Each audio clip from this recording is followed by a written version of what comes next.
Hey there, this video isn't going to be my usual review video. Instead, it's another keyboard B-roll showcase. I guess you can say it's an ongoing series at this point. But either way, this video is going to be about the KBParadise V60 Type R keyboard. So, let's get started. Like my previous video, I'll first give you an overview before the B-roll showcase.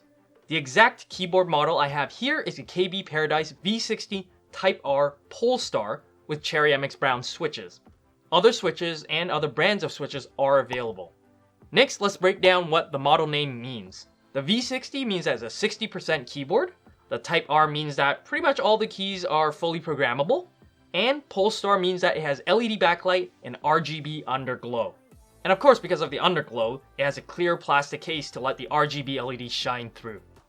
On the backside, there's no dip switches, as all the controls are pretty much software based that you upload into the keyboard, and the only thing that's back there is a reset switch. Lastly, it uses USB of course, though it's still micro B. And with that, let's jump on to the fun part, the B-roll showcase.